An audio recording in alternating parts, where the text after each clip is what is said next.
El siguiente podcast es una producción de Radio Universidad de Rosario. Radio UNR. Resumen, análisis, reflexión y debate. Tertulia de viernes en el Noticiero Central.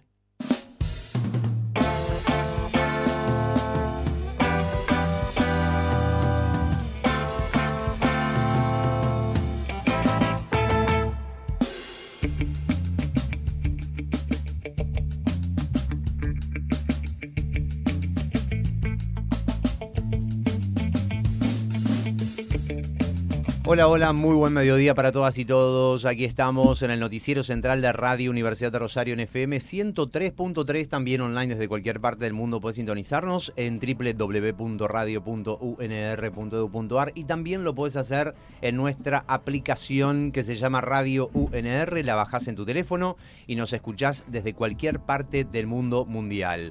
Son las 12:10 en toda la República Argentina, continental, insular y antártica.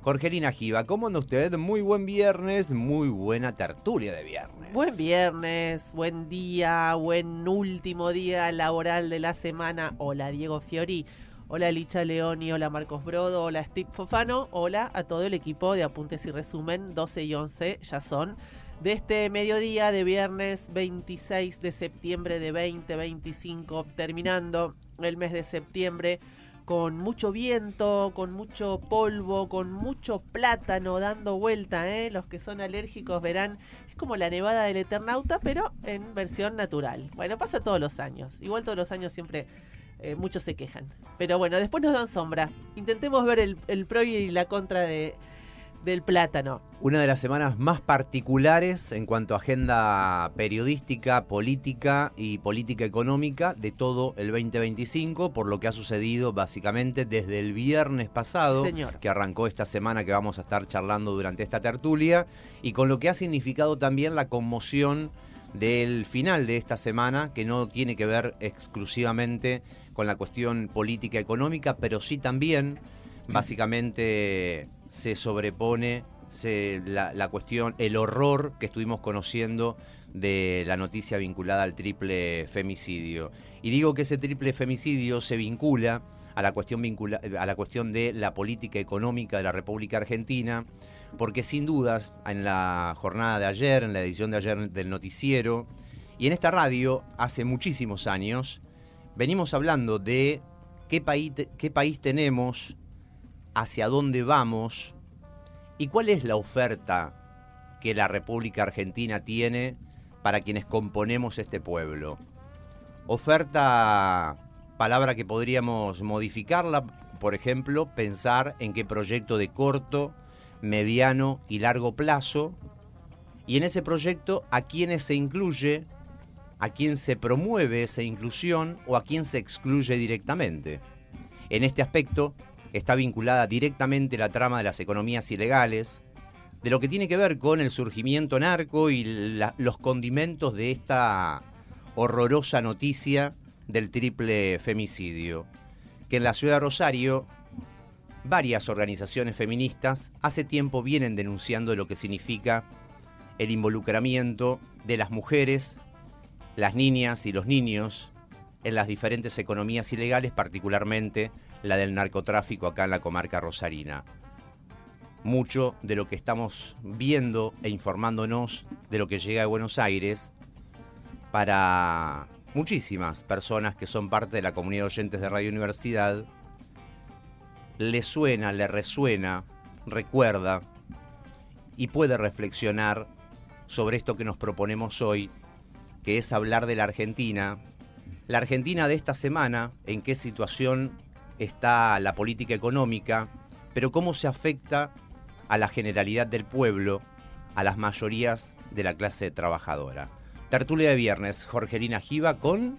Tertulia de viernes con, y están acá y le agradecemos la presencia, Diego Añaños, conocedor del estudio, de la radio. Diego, sí, forma parte un poquito del staff de la radio, politólogo de la Universidad Nacional de Rosario. Está también Luciano Bodaña, profesor a cargo de la Cátedra de Economía de la Facultad de Ciencias Agrarias y de la Cátedra de Economía Agropecuaria y Agroalimentaria de la Facultad de Ciencias Económicas, también de nuestra universidad. Estará también Florencia Botassi, es politóloga. La idea, el menú, Diego, es amplio, porque como bien decías, estamos terminando una semana en donde se concentró, se aceleró todo lo que venimos viendo y describiendo e intentando descifrar en clave periodística, informativa, desde hace un tiempo largo a esta parte, ¿no? El anuncio de la mega e inédita ayuda financiera por parte del Tesoro de Estados Unidos al gobierno de Milei, cómo repercute y sigue repercutiendo esto en los mercados económicos, financieros de la Argentina, el dato de pobreza que conocíamos ayer, sobre la cual también discutíamos hace un ratito, y los recurrentes problemas metodológicos para medir y qué significa ese dato de pobreza en la vida real de una mayoría de argentinos de hoy.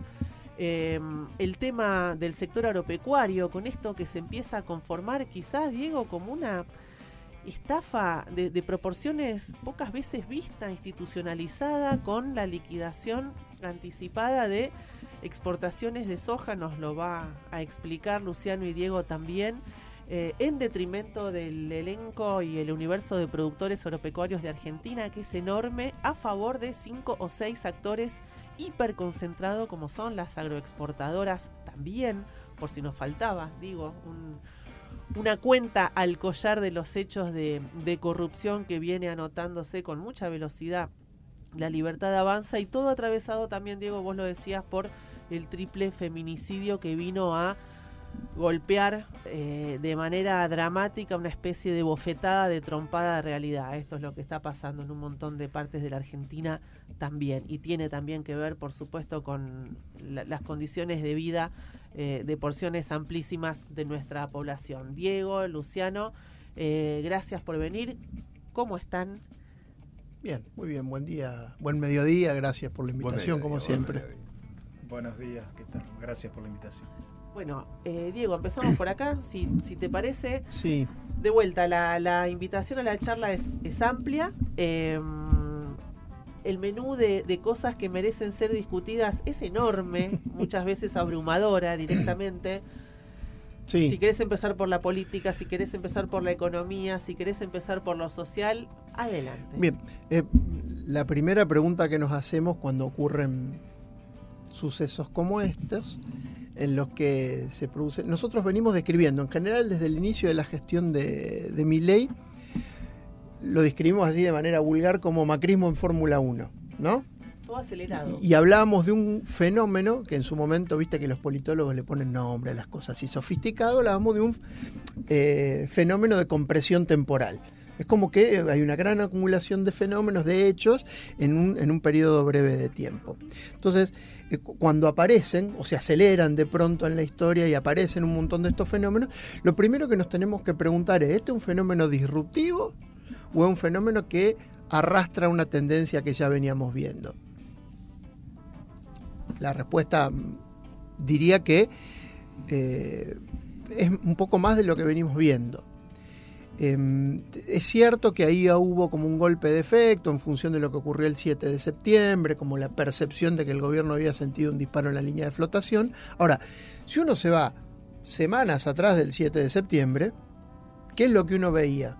Veía que los bonos argentinos caían, veían que el dólar se aceleraba y que el riesgo país crecía. ¿Estamos de acuerdo con esto? De acuerdo. O sea, es una tendencia que ya venía. Probablemente lo que ocurrió después del 7 de septiembre, que eso cogió velocidad, por decirlo de alguna manera. Pero hasta ese momento no cambió radicalmente el rumbo de los acontecimientos. Primera cuestión. Segunda cuestión, lo que hizo el gobierno acercándose a Estados Unidos para pedir una ayuda extraordinaria, ¿es algo que este gobierno no había hecho antes? ¿No había manoteado? Sí. Sabemos que manoteó 20.000 millones de dólares con el blanqueo, sabemos que le manoteó 20.000 millones de dólares al fondo, 22.000 millones de dólares a los multilaterales, BID, Confederación Andina de Fomento y Banco Mundial, y que hay ahí, yo no tengo la cuenta completa porque a lo mejor si alguien la tiene en la cabeza, en estos momentos cuando uno desearía tenerlo a Sergio Arelovich, porque viste que Sergio siempre tiene estas cosas, te humilla, porque siempre tiene estas cifras. El Excel en la cabeza. Sí, que es increíble, es admirable. Y te diría precisamente, dicen algunos que la cifra final son algo así como 87.000 millones de dólares, que este programa se deglutió en 20 meses. Claro, un año y medio.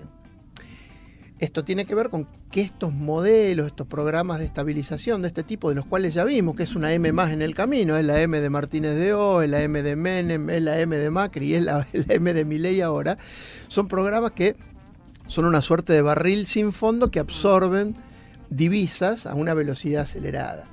Y todo lo que tiré se lo va a morfar. No va a haber nunca suficiente. Y lo que ocurrió este fin de semana probablemente sea un capítulo más de cosas que ya veníamos viendo. Ahora, si fue más grave o no, uno tiene impresión de que algo pasó este fin de semana. Pero es la impresión, o sea, no tenemos pruebas. Yo no es que hablé con Milei, no sé si alguno habló de ustedes con Milei o con Caputo, yo no lo hice personalmente, pero si vos me preguntás un escenario que no es un delirio, es este fin de semana una llamada de Casa Rosada a Washington diciéndonos vamos. No la bancamos, no la podemos sostener. Le dijimos, si te parece barato, comprá campeón. Un par de semanas después dijimos, hay dólares para que todos los que quieren dólares tengan, y no había. Nos vamos. Claro, ahí no, ahí se hace control de daño. Washington, ¿cómo se van a ir? Ustedes están locos.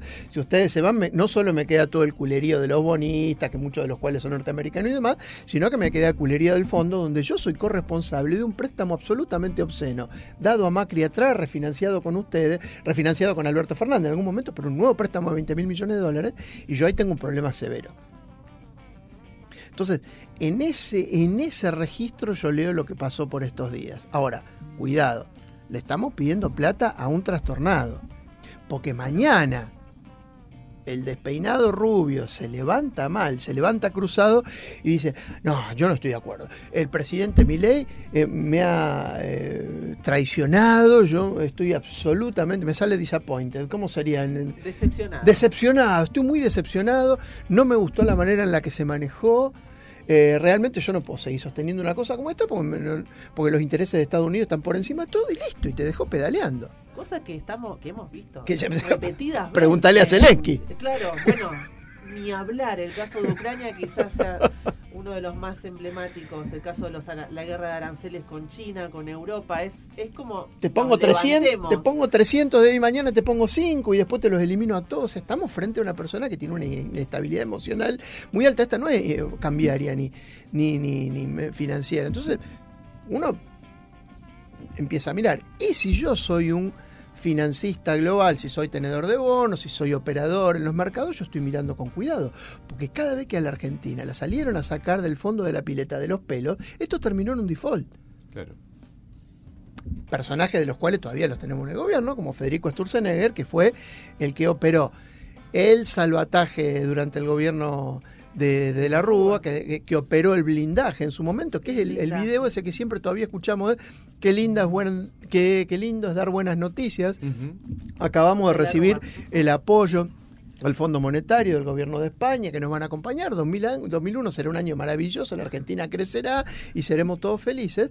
Y poquitos meses después vino el megacanje, otra operación por las dos, por cada una de esas tendría que tener cadena perpetua Federico Sturzenegger, y sigue operando. Y no es un personaje menor, no solo es ministro, sino además el nombre que suena más en el caso de que a Caputo lo eyecten del cargo. Entonces, son personajes que se repiten, son políticas que se repiten, son, programas que se repiten.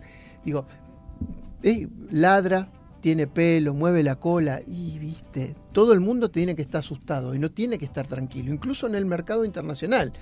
Porque si todo viene bien, vos no tenés déficit fiscal, bajaste la pobreza, la Argentina crece al 6% en el primer semestre, como dice el presidente, ¿por qué tenés que salir a pedir que te revoleen 20.000 palos por la cabeza y que te compren deuda? Digo, no es consistente, y ahí el problema, yo no quiero acaparar, después por ahí seguimos, pero sí hay un problema de consistencia. Este programa, más allá de que yo esté de acuerdo o no esté de acuerdo, tiene un problema de consistencia. Digo esto y me voy. Y pasamos la palabra a Luciano, sí. Dale. Yo digo, quiero bajar 20 kilos de peso. ¿Qué hago? ¿Me puedo poner a hacer una dieta, hacer ejercicio, o me puedo cortar los dos brazos? Claro. Pero es consistente con bajar de peso. Yo te digo, quiero bajar de peso y me voy toda la noche a comer asado con ñoqui, no es consistente. Entonces, las cosas que se propuso hacer este gobierno, el famoso trilema de Milei, aquel que escribió en su momento Martín Telechea, acumular reserva, eliminar controles cambiarios y bajar la inflación. Los tres no se pueden hacer juntos. Y ese problema de inconsistencia original es el que lleva a que este gobierno esté todo el tiempo metiendo parche, porque está tratando de hacer las tres juntas y no se puede. Diego Añaños, ahora Luciano Baudaña. Luciano. Bueno, muchas gracias. Creí que Diego terminaba con consistencia y me dejaba el pie justo, pero como no lo planificamos, no sucedió. Pero esa sería la palabra clave, o sea, desde hace varios meses que se está hablando. En realidad el problema de este gobierno y el problema de gran parte de los gobiernos en la historia argentina ha sido la falta de dólares, ¿sí? Se decía en este gobierno que con un tipo de cambio flotante o entre bandas no hacía falta tener reservas porque el Banco Central no iba a comprar ni vender reservas, entonces, pero bueno, en Argentina tenemos una historia con el tema de dólar y no tenemos reservas, ¿sí? Después entramos en la discusión de cuántas son las reservas, que las netas, que las líquidas, si son positivas, si son negativas.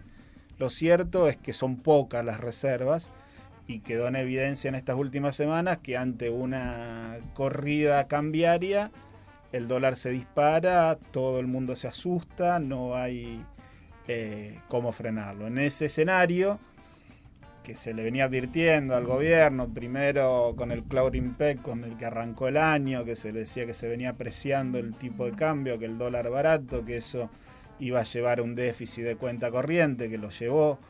Después llegó en abril el acuerdo con el fondo, el dólar, las bandas entre 1.000 y 1.400, subiendo el techo y bajando el piso al 1% mensual. El mercado confió, el dólar empezó a bajar, ¿sí? Y ahí todo el mundo le decía al gobierno, es momento de, en vez de dejar que se aprecie el tipo de cambio, empezar a comprar dólares para acumular reservas y de paso que no baje tanto el dólar. El gobierno, a mi entender, priorizó la política, las elecciones y usó el dólar barato como ancla para bajar la inflación y llegar mejor a octubre. Bueno, en las últimas semanas eso dejó de funcionar y tuvimos la suba del dólar, del riesgo país, etcétera, por lo que dijo Diego, la inconsistencia. O sea, el problema es si van a estar los dólares suficientes para poder hacer frente a los pagos de la deuda, ¿sí? Y el mercado parece que cree que no van a estar los dólares suficientes. En ese contexto es que Ahí podemos hacer un alto para preguntarnos de qué deuda, de qué volúmenes, cuándo nacen esas deudas, de qué vencimiento estamos hablando y después hablar de cómo lo pagamos, si les parece. sí, en lo que hasta enero se está hablando de 6.000, 7.000 millones de dólares, ¿sí? Algunos dicen más. De acá a enero. Sí. Bien. En enero hay un vencimiento grande. No es mi expertise ese tema, no soy de retener mucho los números, de seguir los bonos, etcétera, pero uno podría decir, no, pero no es un monto tan grande. Algunos dicen, es un 3% del PBI de Argentina, no es tanto. Bueno, pero hay que tenerlos a los dólares. No, claro. ¿Sí? Ahí va. Y evidentemente el mercado duda si esos dólares realmente están. Entonces, en ese contexto es que en esta semana surge, bueno, lo que todos conocemos. Y por un lado, la solicitud del swap a Estados Unidos y al Tesoro de los Estados Unidos y la baja temporal de retenciones, primero a granos, después las ampliaron a carnes. Y bueno, y el lío que se armó ahora con que en 3 días se agotó el cupo de 7.000 millones de dólares de retenciones cero para los granos. Un detalle importante, no recuerdo la fecha, si abril, mayo, por ahí. Pero esto empieza progresivamente y los mercados financieros ya le soltaron la mano a este gobierno antes, en la primera mitad del año. Ustedes se acuerdan que el gobierno estaba esperando con mucha expectativa que la Morgan Stanley elevara el nivel de calificación de la deuda argentina. No ocurrió. Un par de días después, la Moody fue y avanzó sobre lo que plantea Luciano. La Moody's le dijo, che, ustedes tienen un problema de atraso cambiario severo. Eso afecta en general la productividad y la competitividad de toda la cadena de producción. Y muy poquitos días después vino la JP Morgan y les dijo a sus propios clientes: muchachos, desarmen posiciones de carry trade en la Argentina. De una manera un poco más elegante, pero le dijo a los botes, porque si se quedan acá no cobran. O sea, compren los dólares y salgan. Pero no se queden en pesos en la Argentina, por más que las tasas sean estratosféricas, porque en todo caso, como decía mi abuela, cuando la limona es grande, hasta el santo desconfía. Cuando un presidente de Banco Central te está pagando tasas estratosféricas, tiene un cartel en la frente que dice: tengo un quilombo bárbaro. Claro, sí. Y nadie se quiere quedar. Y nadie se quiere quedar clavado en pesos cuando el presidente del Banco Central tiene un quilombo bárbaro. Entonces, digo, ahí hubo algunos sucesos. En el aspecto financiero, no estamos hablando de que las organizaciones sociales salieron a decir: che, a la gente le falta comida, ni de que la CGT metió un paro. Estamos claros. Estamos en el orden del mercado, y los actores de los mercados, que también está bueno para dar una vuelta, porque se suponía, en teoría, en los papeles, en el relato, este gobierno es el mercado. Este gobierno tiene en el Ministerio de Economía el zar de las finanzas de Wall Street como Luis Caputo. Para el gobierno, el que desestabiliza, sin embargo, es la oposición kirchnerista puntualmente, que es como la que dicen que opera el mercado. Entonces, ¿nos explican un poco eso? ¿Qué rol? ¿Por qué el Estado también, el mercado, perdón, tal como lo conocemos, que sabemos que no está digitado por Juan Grabois justamente, opera como vemos en estas semanas? Ahí, sí, dale. No, un detalle que nos olvidamos mencionar: el desarme de las LEFI. Las LEFI son letras de deuda del Banco Central de corto plazo que se iban renovando, creo que era diariamente, había llegado a hacer los vencimientos. Y cuando, ya no me acuerdo la fecha, si fue en julio, agosto, que vencían las LEFI, ahí los bancos quedaron con un exceso de liquidez de pesos, que en parte de eso se volcó al dólar, y ahí comenzó lo que se llama la corrida, digamos. Eso fue una mala praxis del gobierno. Y sí, porque ese exceso de liquidez terminó en el dólar. Ajá. Sí, después salieron, y bueno, y eso fue lo que empujó para que no vayan a dólar a elevar las tasas, que llegaron, claro, en su momento hasta el 80%. ¿Sí? Fue el puntapié inicial probablemente de esta última crisis. ¿Sí? Pero fíjense las cosas que le plantea Luciano, que en 6 meses el gobierno cambió 3 o 4 veces política monetaria. Claro. A ver si somos claros. Y ahí volvemos a la cuestión de la consistencia. Claro, digamos, si vos estás todo el tiempo poniendo un parte, ¿no? Decís, bueno, pero ahora voy a administrar mi política monetaria a través de las tasas de interés. Y al otro día decís, no, en realidad la voy a administrar a través de los agregados monetarios. Y al otro día decís, no, en realidad me equivoqué, voy a hacer otra cosa. Y de un día para otro decís, no, ahora las LEFI las LEFI no las roleo, que vayan al mercado, comprar campeón si está barato. Digo, evidentemente hay un problema también donde el gobierno no tiene una política, digamos, estable y consistente en el tiempo. Es como un segundo nivel de consistencia. La semana pasada se conocieron las declaraciones, no me acuerdo el apellido del primer viceministro que tuvo de Caputo, alguien que había estado del grupo de Cavallo, que había estado en los 90, declarando en el programa de Maxi Montenegro que ni él entendía la política macroeconómica. Daza. No, José Luis Daza es el actual. Es el chileno. Sí, pero no me está saliendo Catoni o algo así.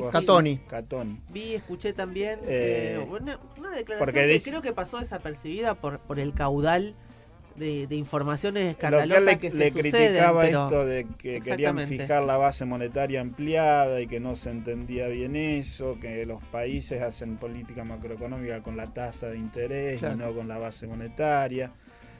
O sea, una crítica propia dentro del riñón propio del gobierno, y además el tipo haciéndolo desde el punto de vista de crítica constructiva, digamos, pero claramente marcando la inconsistencia. Yo quería hablar un poco de las retenciones, que es mi expertise, digamos. Las retenciones a las exportaciones, como el nombre indica, es un impuesto que se aplica a la exportación, se dice al precio FOB, al precio free on board, puesto arriba del buque. ¿sí? Ahora bien, ¿cómo en los granos? ¿Sí? Para que ese es un precio internacional. O sea, en dólares. En dólares. Bien. Dólares no por tonelada. ¿Sí? Ahí dejamos hablar de pesos. Sí, esos son dólares por tonelada. Es un precio internacional que en el largo plazo acompaña el precio de Chicago. ¿Sí? El precio de Chicago es la referencia a nivel mundial. El de Rosario es importante en determinados mercados como el de soja y acompaña ese precio, ¿sí? Ahora, como el exportador no puede trasladarle al importador el costo de ese impuesto, ¿sí? Y el precio es, nosotros en economía decimos una demanda perfectamente elástica, lo traslada hacia atrás, lo traslada al productor. O sea, el que paga el impuesto es el exportador, pero sobre el que incide el impuesto es el productor agropecuario. ¿Se entiende la diferencia? ¿Sí? Sí, es como... de alguna manera sí. La pregunta sería cómo es el mecanismo para que termine pagándolo el productor. Te hago esta repregunta para poder hablar de lo que pasó esta semana en concreto, de dividir el esquema técnico. El exportador dice, bueno, dado este régimen de impuestos, la Bolsa de Comercio de Rosario calcula todos los días lo que se llama el FAS teórico, que es ese precio FOB menos los gastos de FOBing, que se llama, ese precio FOB menos retenciones, ¿sí? Y restándole los gastos de carga de la mercadería del puerto al buque, los gastos de FOBing. Bien. También hay gastos administrativos, etcétera. Eso lo publica la Bolsa de Rosario todos los días. Ese es el FAS teórico.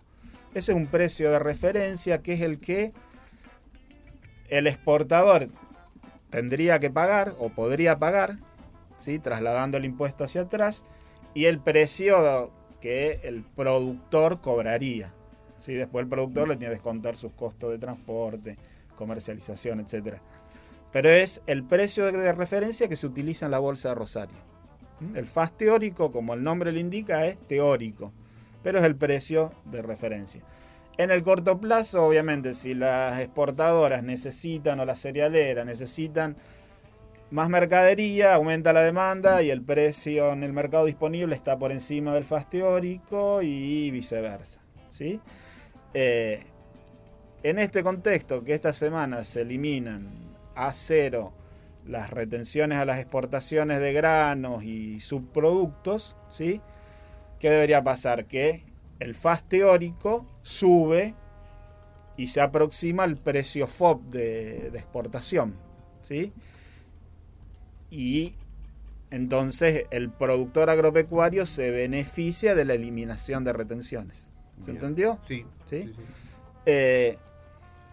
Es lo que no pasó, o no pasó en su totalidad, y además va a pasar pasó por pocos días. ¿Sí? ¿Por qué? Porque la resolución establecía que las retenciones a exportaciones de granos eran cero hasta el 31 de octubre o hasta que se cubra el cupo de 7.000 millones de dólares. ¿Cuál pasó en horas? En 3 días.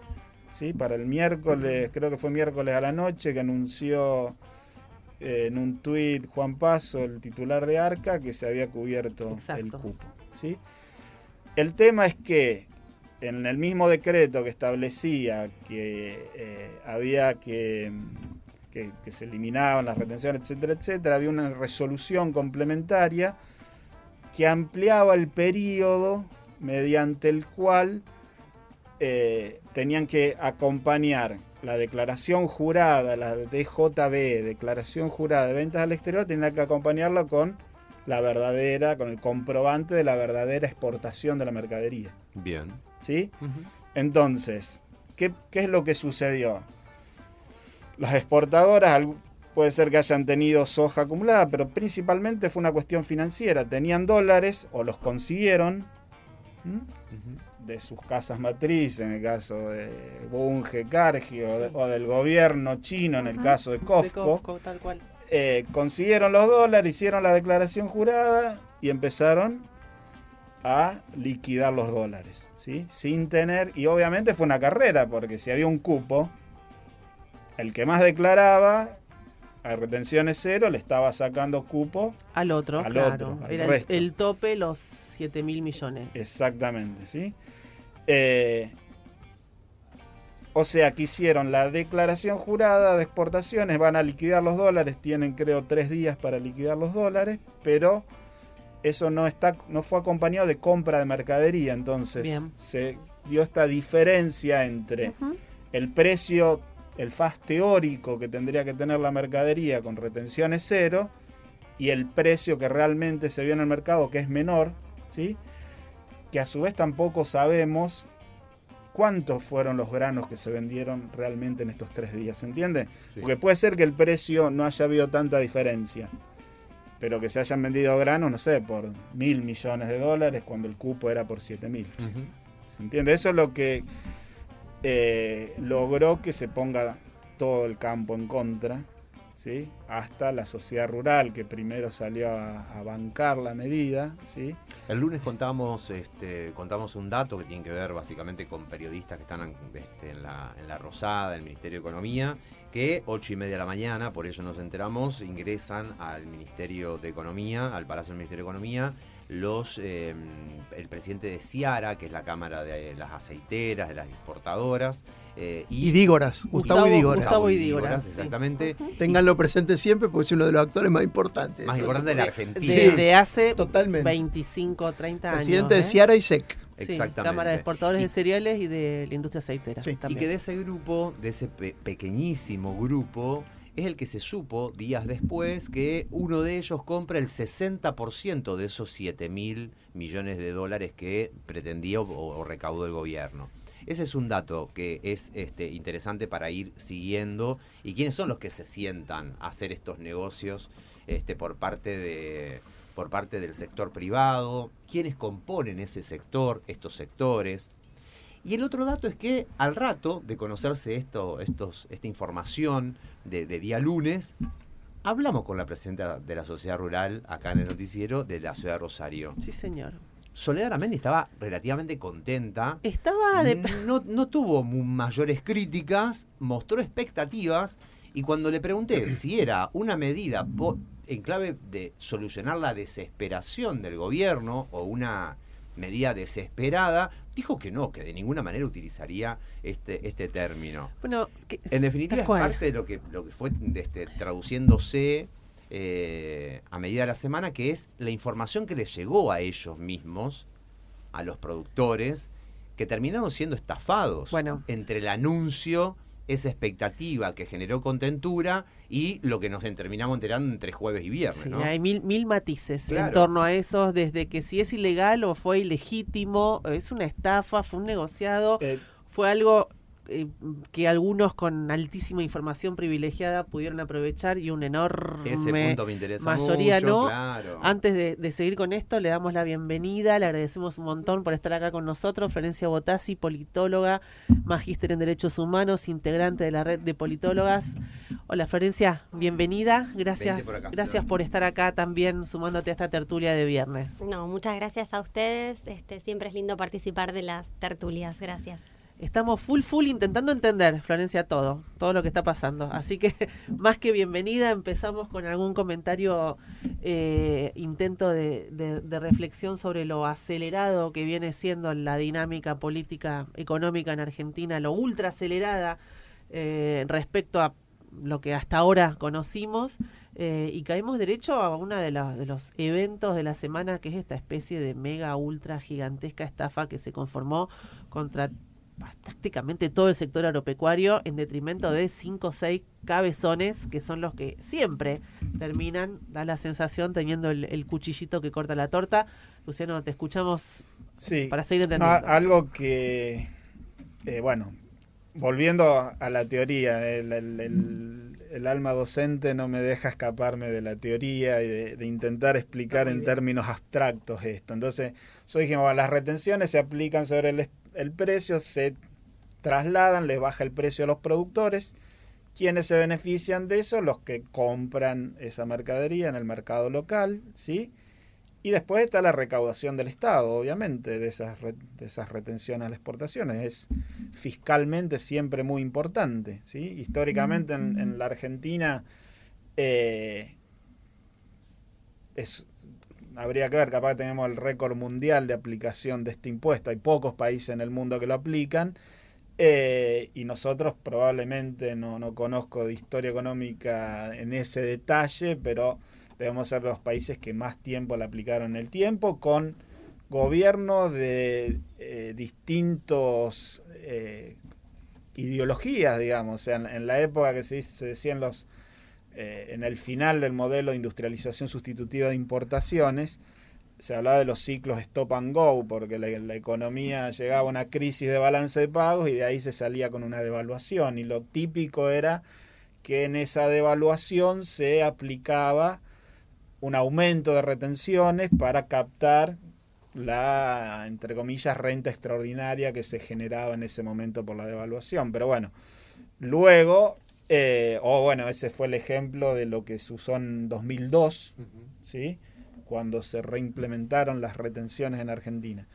El tema que, como en otros impuestos, cuando se aplica un impuesto, se sube una alícuota, luego difícil que baje o que se retrotraiga, porque es un ingreso que ningún gobierno quiere sacrificar, ¿sí? Ahora bien, en este último caso, ¿qué pasó? La teoría, reitero, ¿qué me indicaba? Se quitan retenciones, sube el precio al productor y desaparece la recaudación fiscal, ¿sí? Sería una transferencia del Estado o de la Argentina en su conjunto hacia los productores agropecuarios por un tiempo. Gracias. ¿Sí? Eso no sucedió, o sea, el Estado está sacrificando recaudación, se hablan de 1.500 millones de dólares, ¿sí?, que va a dejar de recaudar el Estado y eso no va a llegar a los productores.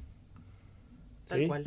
Ese es el gran lío que hay en este último tiempo. Independientemente después de las discusiones, en términos teóricos, yo creo que es un mal impuesto las retenciones a las exportaciones, son un mal impuesto, por eso somos muy pocos los países en el mundo que los aplicamos, porque es un impuesto que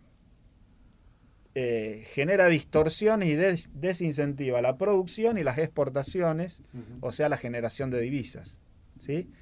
Pero bueno, reitero, después cada gobierno, cuando este gobierno, ya en el 2023 tenía algunos alumnos fanáticos de Milei y yo les decía, no va a bajar retenciones. Él prometía que iba a bajar retenciones apenas asumiera. Le digo, no va a bajar retenciones porque si quiere lograr equilibrio, superávit fiscal, no puede bajar de entrada retenciones, claro. ¿Sí? O ha pasado con gobiernos que querían bajar o iniciaron bajando retenciones y después la tuvieron que subir, el caso de Macri. En el caso de Alfonsín también pasó algo así, ¿sí? Bajó al principio de su gobierno retenciones, luego cuando fracasa el plan Austral, al final del gobierno Alfonsín, el plan Primavera, vuelven a subir retenciones, ¿sí? Acá déjame, Diego, nada más hacer la aclaración. Joaquín Cotani, ex viceministro de Caputo, nunca entendí el programa económico. Bueno, quedamos tranquilos con las aclaraciones de Joaquín Cotani. A 15 meses de haber dejado su cargo como viceministro de Economía, Joaquín Cotani es crítico con el plan económico del gobierno. Dijo hace poquitos días, quien fue viceministro de Economía hace poquitos meses atrás, con este gobierno: mi discusión con los miembros del equipo siempre fue la misma. Yo nunca entendí el programa económico de congelar la oferta monetaria y dolarizar endógenamente. Tampoco entendí por qué era importante para la inflación no la base monetaria tradicional, sino la base ampliada. Algunas de las declaraciones entonces a las cuales hacíamos mención hace un ratito en el programa de Maxi Montenegro. Florencia, bienvenida, gracias por estar. Te invitamos a sumarte a la tertulia, a la charla. ¿Cómo ves la foto de lo que está pasando en la Argentina en clave económica, en clave social, en clave política? ¿Cuáles son los rasgos que te parece vale la pena destacar para sumarte también a esta charla de viernes? Y gracias de vuelta por haber venido. No, gracias a ustedes. Un poco, creo que es una semana así marcada por el triple crimen. Y en ese sentido me parece que la lectura económica puede dialogar tranquilamente y debe dialogar con estas vidas que Sin se duda presentan como descartables. La verdad es que Me parece que incluso pensaba cuando Diego quizás nos invitaba a pensar un poco esta semana, casi como una semana trágica que fue bastante ejemplificadora en relación al pasaje de lo metafórico a lo real, de lo discursivo. Incluso leía una nota, ¿no?, del chiste al crimen, en el sentido de cierto pasaje que fuimos haciendo desde la propaganda que se divulgó, digo, de la Shell, con las bolsas de consorcio. Pondría también la antesala de lo que fue la entrevista a Cordera, donde ahí apareció también, irrumpió muchísimo qué es lo que estaba pasando en materia de feminismos, qué revisionismos estábamos haciendo y qué consensos, digamos, que antes creíamos que estaban, efectivamente ahora se veían como quebrados, como desechados, y creo que bueno, ¿no?, que la crisis de ciertos consensos habla sin duda del nivel democrático que estamos como viviendo como sociedad. Y bueno, terminar la semana, para decirlo de alguna manera, o catapultarla con el triple crimen. Entonces me parece que hay como un pasaje bastante bruto y fuerte que nos habla de cómo el discurso sigue teniendo un impacto en la realidad. Y en ese sentido pienso que como la trama narco, y pensando en las economías ilegalizadas o delictivas que tienen que ver también con el mundo productivo de este país, lamentablemente, termina siendo también muchas veces la plataforma que oculta o pareciera que ponemos en discusión si es un femicidio o no fue un femicidio por la trama narco. Digamos, y me parece que son como dos cuestiones a destacar, que en todo caso conviven, y que una no quita a la otra, y sí lo que nos trae a colación es como las juventudes e incluso las infancias, porque tampoco nadie escuché que haya destacado que una de las víctimas tenía 15 años, obviamente, digamos, se habla de que hay una menor de edad, pero no estamos hablando de una menor de edad vinculada a este tipo, digamos, de trayectos vitales en las que están inmersas un montón de pibas y un montón de pibes en los territorios, en los barrios. Bueno, en Rosario, digamos, esto es crónica de una muerte anunciada, es una de larga data, digamos, como los pibes y las pibas encuentran formas de supervivencia ligadas a los mercados ilegalizados. Y esto obviamente se agudiza en el cuerpo de las jóvenes mujeres y de las niñas mujeres, así que creo que bueno, que el panorama económico también tiene esta cara absolutamente cruel, ni hablar la dimensión de clase, y pensaba esto, ¿no?, en el lugar de las juventudes y de las infancias en estos tránsitos, que bueno, que tienen que ver con estas ilegalidades que se inscriben en el cuerpo sobre todo de las mujeres, ¿no? Sí.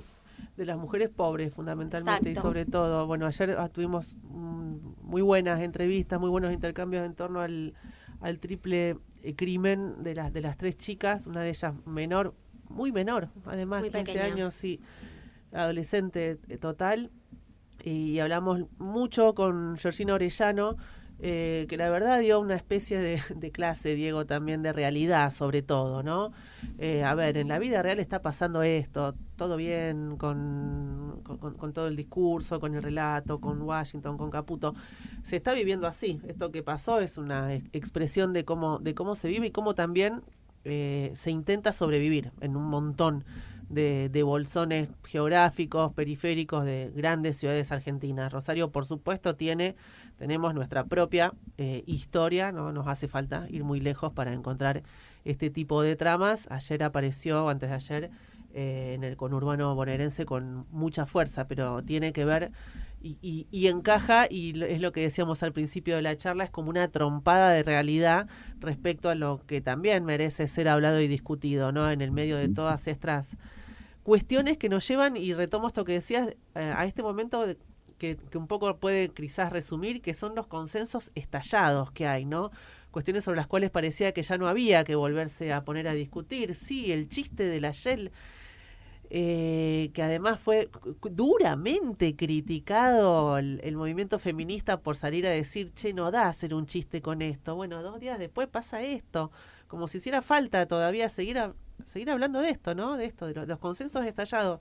Parece que aplica a la economía, aplica a la política, aplica a la discusión mediática también que muchas veces escuchamos o asistimos, y ni hablar en el tema del horroroso triple crimen sobre el cual hablábamos mucho en el día de ayer sobre todo. Diego, Luciano, ¿cómo ¿Cómo ven lo que fue el final de la semana y la interpretación política económica de lo que está sucediendo? Inclusive marcabas en algún momento, Diego, la elección de Buenos Aires. Y creo que ahí empezamos a hablar de política y empezamos a hablar de territorio, de mayorías, de esto que venimos mencionando, ¿no?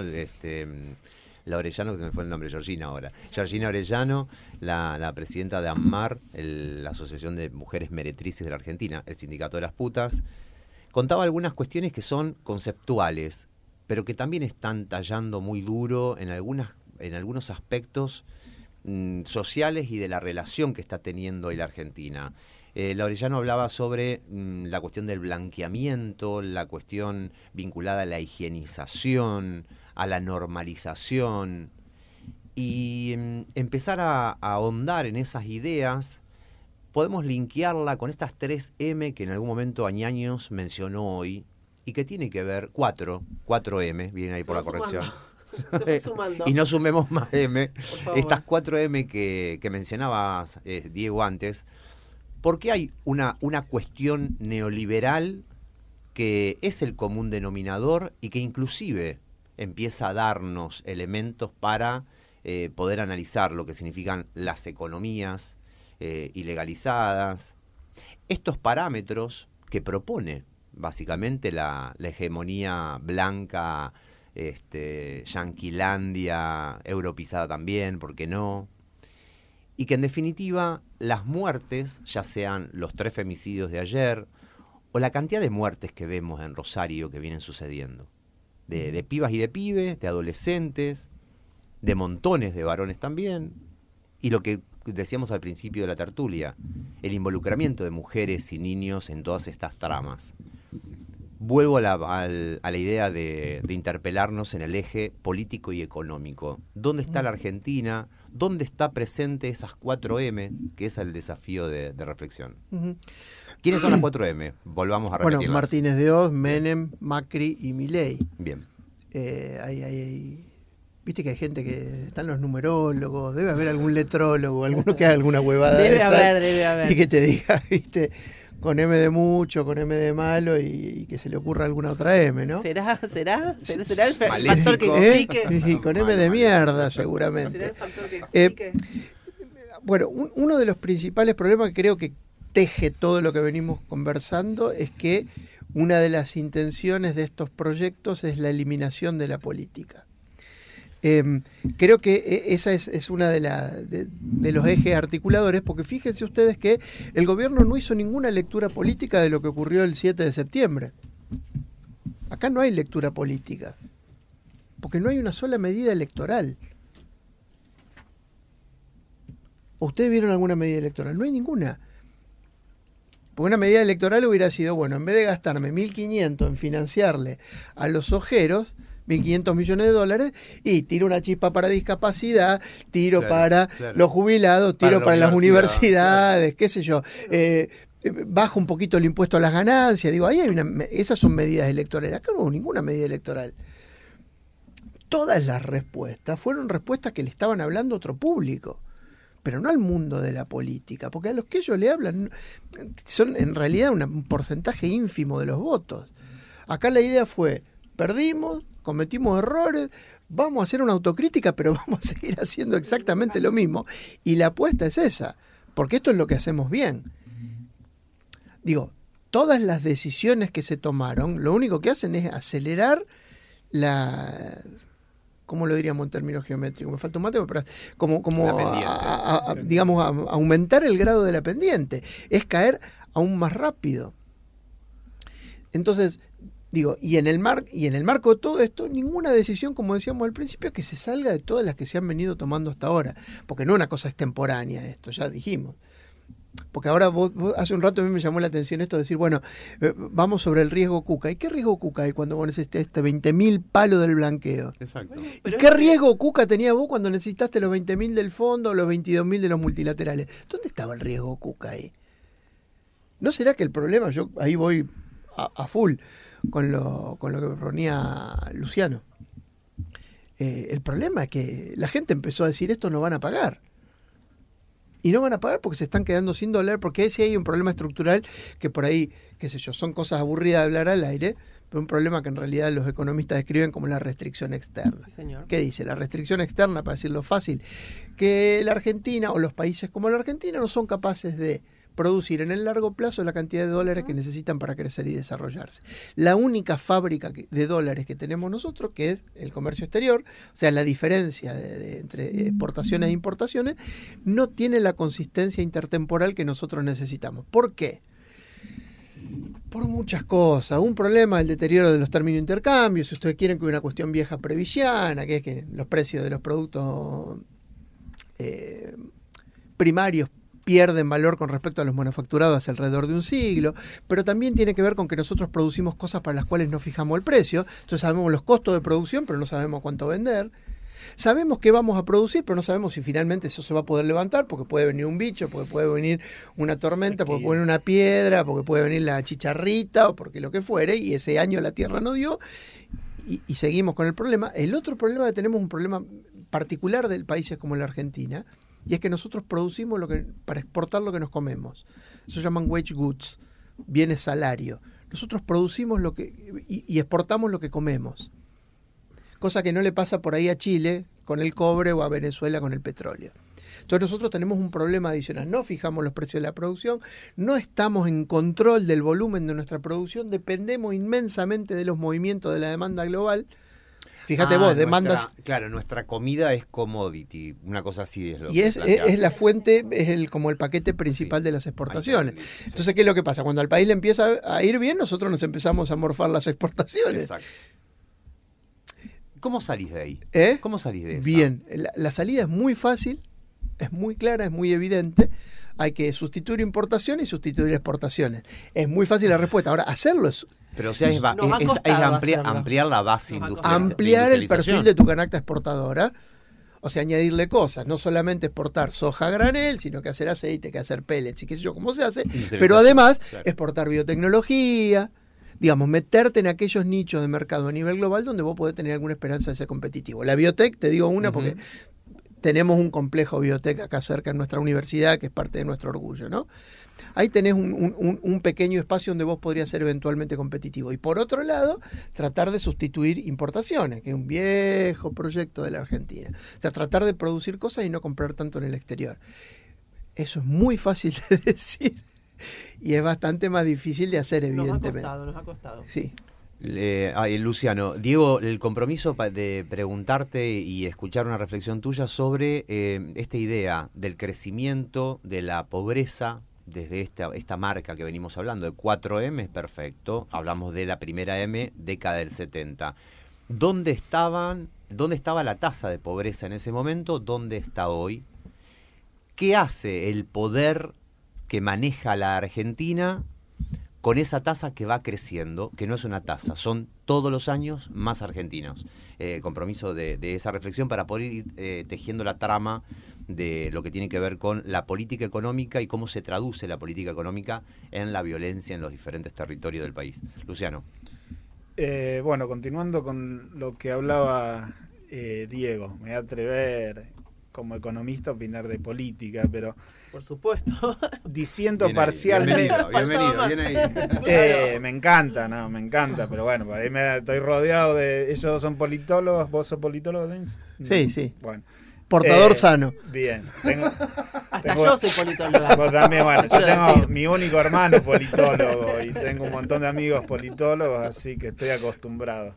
Y como ellos opinan y ustedes opinan de economía, yo también voy Bienvenido.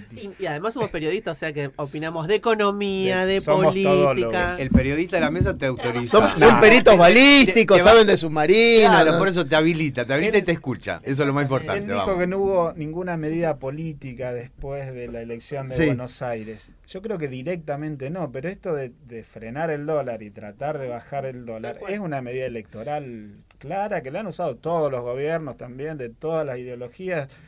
Hay que tratar de llegar a las elecciones con el dólar pisado y da una sensación generalmente temporaria de bienestar. ¿Sí?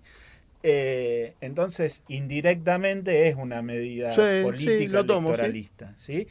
Y lo de esta semana también era para un núcleo de votantes en general del gobierno, que son los productores agropecuarios, también era una medida electoral para ellos. Pasa que salió mal, como fue mal implementado, creo que terminó en el sentido contrario, ¿sí? Pero yo creo que en el origen estaba esa medida. Bien, y después, respecto al otro, ¿cuántos programas? Si querés venimos todos los días de acá para definir cómo salir del estancamiento que tiene la Argentina desde hace muchos años, y te diría desde décadas en realidad, lo que que venimos involucionando en términos relativos a otros países. Diego planteó el tema de que exportamos bienes salarios. Sí. Ahora, nuestro principal producto de exportación es del sector primario, es la soja, ¿sí? Y va prácticamente todo al exterior. Acá, o sea, en la mesa de los argentinos no influye la soja, ¿sí? Y de hecho, eso es lo que demuestra que el principal objetivo de las retenciones es fiscal, porque le ponemos retenciones más altas al producto que menos consumimos acá. O sea, si el objetivo sería cuidar la mesa de los argentinos, deberían ser las retenciones más altas en maíz y en trigo que en soja, ¿sí? Claro.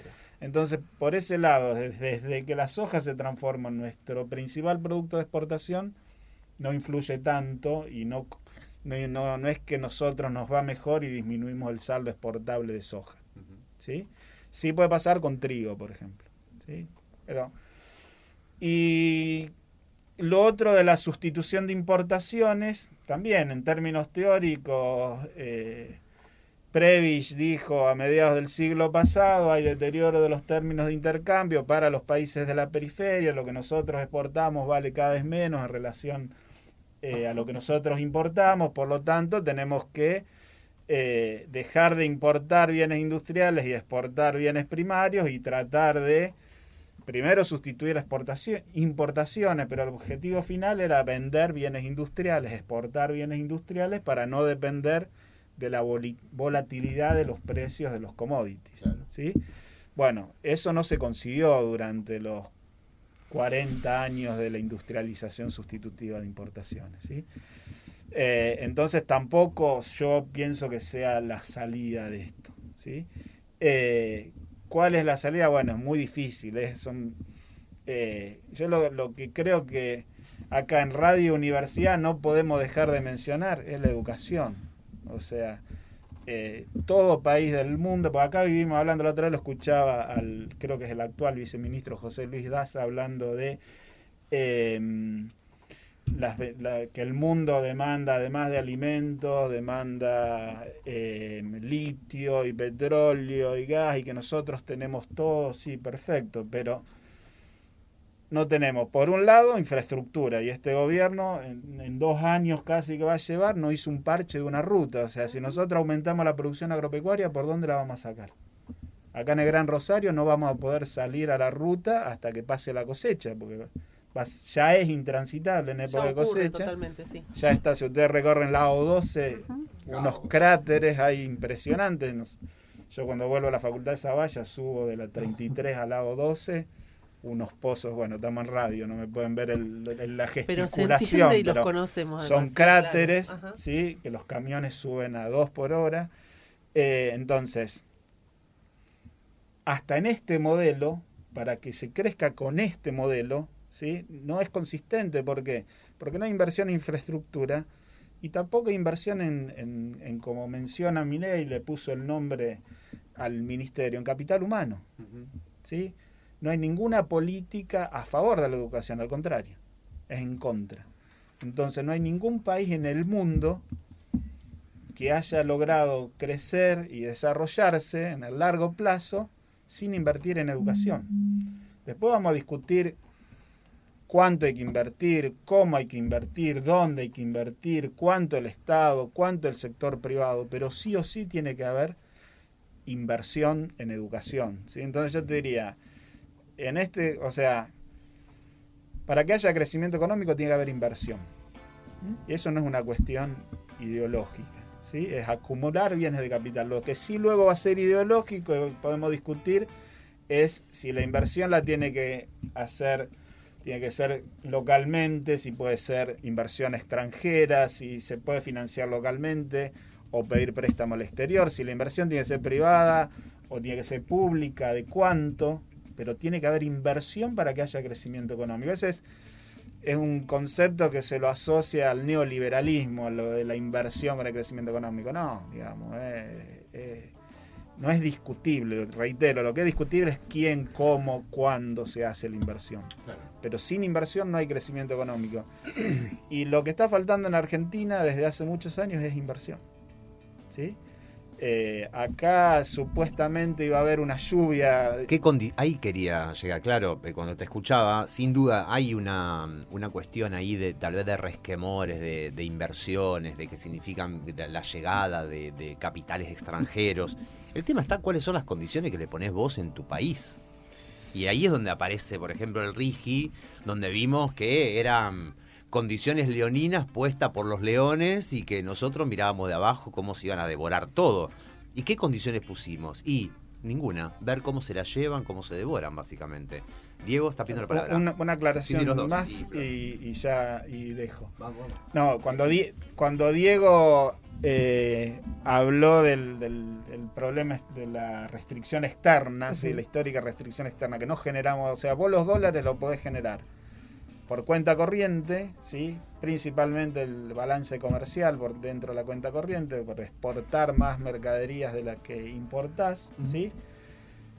Y si por ahí no generas dólares, la otra es que te financien por la cuenta financiera, ¿sí? Ahora, en la cuenta financiera, los dólares que ingresan al país depende para qué ingresan esos dólares. ¿Se entiende? Un dólar es igual a otro dólar, son verdes, ¿sí? Ahora, lo que un país necesita para crecer en largo plazo, si no tiene fondos propios y no tiene inversión propia, necesita inversión extranjera directa, pero inversión de largo plazo.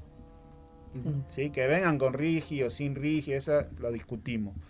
Pero no es lo mismo que vengan esos capitales a que vengan capitales a hacer carry trade. Sí, el capital golondrina. Lo que se denominaba, ahora es como que se usa menos ese término, pero era algo de los 90 que se usaba mucho, es un buen término. Capital golondrina. Es un buen término, muy gráfico, que nos da la idea. Todo el tiempo volvemos a la consistencia o inconsistencia del programa económico entre...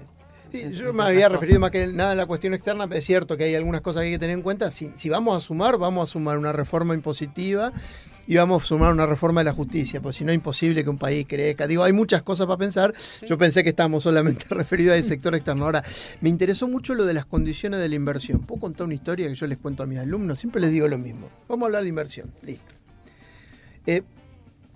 Yo les voy a financiar a ustedes un proyecto de inversión. Le voy a dar el capital a 20 años, tasa cero, 5 años de gracia. Ya se sonríe porque le encantó, me está pidiendo la plata, Luciano. 20 años, tasa cero, 5 años de gracia. Le voy a financiar también la compra de bienes de capital. Le voy a perdonar los impuestos los primeros 3 años y también les voy a perdonar los aportes patronales durante los primeros 3 años. ¿Está bueno? Para el que va a realizar la inversión, ¿no? Excelente. Yo voy a poner una sola condición, como el financista, que ustedes van a poner una heladería en la base Vicecomodoro Marambio, en la Antártida. ¿Quieren? Obviamente que no. ¿Por qué no quieren? En primer lugar, porque por más que... No le vas a vender a nadie. Claro, ahí está. No hay escala. Ahí está, no le voy a vender a nadie. Entonces... Vos preguntabas cuál es la principal, porque vos lees una función de inversión de un libro de texto y dice que la inversión depende, en este orden, de la tasa de interés, de algo así como la eficacia marginal del capital o los beneficios esperados y el costo del capital. Eso lo dice una función de inversión. Bien. De un libro clásico, digo, el que vos agarré. Ahora, la inversión, el principal incentivo para la inversión es un viejo problema marxista que es el de la realización. Poder producir y poder vender. Exacto. No es solamente producir. Entonces, con un mercado interno deprimido y destruido, con salarios de porquería, con trabajo informal, no hay ningún incentivo para la inversión, a menos que vos tengas un modelo export-led a la coreana, donde todo lo que produzcas lo exportes y no te importe lo que pase dentro de tu casa. ¿Está? Pero si vos querés constituir una economía donde exista un real incentivo a la inversión, le tenés que dar la posibilidad, o por lo menos la expectativa de la venta de lo que se produce, porque ahí está el negocio. Ahora, hay una cosa que también tenemos que tener en cuenta, que ya sé, nos vamos por la ventana, se van viniendo los pop-ups y el programa dura 6 horas. Bienvenido. No hay ningún lugar en Latinoamérica, ningún país en Latinoamérica que tenga el PBI per cápita de República Checa. No te digo de España, de Alemania, de Italia. ¿Cuál es? ¿De qué hablas? ¿De qué hablas? De que no hay ningún país en Latinoamérica, por más que hayan hecho las cosas distintas, que vos lo mirás de los chilenos que ahí nadie jode, que estabilidad, los uruguayos son maravillosos, termina de ganar un presidente, se va a tomar un té con masita con el otro, son encantadores. Los peruanos tienen un presidente del Banco Central hace 20 años, mirá qué gente estable, y así. Sin embargo, no hay un solo país que demuestre que, siendo Latinoamérica, se puede hacer algo distinto. Porque si vos me decís, yo tengo, no te digo una Alemania o un Noruega, ponele. Pero si tengo un República Checa en Latinoamérica, te digo, ¿ves? Todos los demás son uno negro, vago, claro, ineficiente, sudaca, que no saben hacer las cosas. Claro. Y acá hay uno que sabe. Hay una cosa también en el destino común latinoamericano también que hay que entender, que forma parte de los condicionamientos que nosotros tenemos. ¿Está? Porque no puede ser que no exista un solo país donde las cosas sean distintas. ¿O tenemos algún país en Latinoamérica con $35.000 de PBI per cápita? No hay. Flor. Sí, no, me sumo un poco a pensar esto de algunas de las cosas que decían los compañeros, la idea de la inversión. Un poco vos decías hace un rato como bueno, es como una condición sine qua non para el crecimiento. Uh-huh. Y pienso cómo se ideologizaron algunas ideas o categorías ligadas, por ejemplo, al crecimiento. Pensar esto, ¿no? Que en realidad se trata de una idea, me refiero a la idea que se instala sobre el Estado como pérdida, digo que, a ver, es muy de los 90, que ahora obviamente se instala con más fuerza, la idea de que, bueno, hay que reducir al Estado, hay que reducir el gasto público, ergo la inversión, digamos, empieza a tener también desde ya como mala propaganda. Entonces hay algo ahí como de la apuesta técnica para que cualquier cosa funcione, que invertir, digamos, si no es capital, digamos, energía, pero vos algo tenés que invertir para que algo funcione. Y esto empezó como a desafectarse, a pensar que es una cosa ligada como al mundo de las ideas y no al mundo como de lo técnico. Y pienso, lo quiero llevar al terreno por el cual un poco Diego me convocaba hoy, a pensar cómo también las nociones de género también se ideologizaron, cuando en realidad son identidades. Es muy difícil que uno le diga al otro, es una idea, cuando del otro lado hay un cuerpo. Es mi cuerpo, ¿no? Es mi identidad. Es decir, soy un cuerpo hecho de ideas, pero en definitiva soy una identidad. Entonces también cuando hablan del género como una ideología y no como un derecho que tenemos que cuidar, que tenemos que trabajar, que se tiene que generar un andamiaje de políticas públicas, de atención y una serie de cosas, y creemos que es una cosa de idea, también es como un retroceso. Pensaba como para hacer un link entre las cuestiones como más económicas y las cuestiones que también tienen que ver con esas identidades que son como descartables, que vienen muy bien a los planes económicos de un Estado, por ejemplo, como el de hoy, que tiene como una vocación casi de exterminio, ¿no? Casi de, bueno, hace poco leía que en el recinto de la ONU el primer ministro israelí se presentó, el recinto se vació, quedó la delegación argentina. Digo, no estamos como en esa. Por otro lado, me sumo un poco a lo que decía Diego, digo bien, quien fue profe de la Facu, lo tuve como profe en esto de las M, y me parece que está bueno. Perdón, pedís disculpas, no, yo agradecida. Pero digo, esto de las 4M me parece que está bueno. Las repito, no sé si alguien se está enganchando ahora en el programa o repetílas vos, Diego. Martínez de Oz, Menem, Macri, Milei. Y pienso en, y con disculpas de quienes estudian las derechas y las evoluciones de la derecha, cómo esas 3M fueron como obviamente manifestando distintas versiones de las derechas. Empezamos por una ultra cruel, ligada como a la dictadura militar, y estamos como en una bastante cruel, digamos. En el medio, estas 2M's tuvieron algunos atributos más democráticos, para decirlo de alguna manera, ¿no? Y pienso en esa agudización de los extremos, del extremismo, Y pienso también, bueno, en el fenómeno de la pandemia, que otras veces en otras tertulias hemos hablado, y en este libro ya de Chantal Mouffe, que tiene algunos años pero sigue siendo como nuevo, que es el poder de los afectos en la política, y cómo ella estudia, digamos, la lógica securitaria que se refuerza ante el fenómeno de la pandemia, ¿no?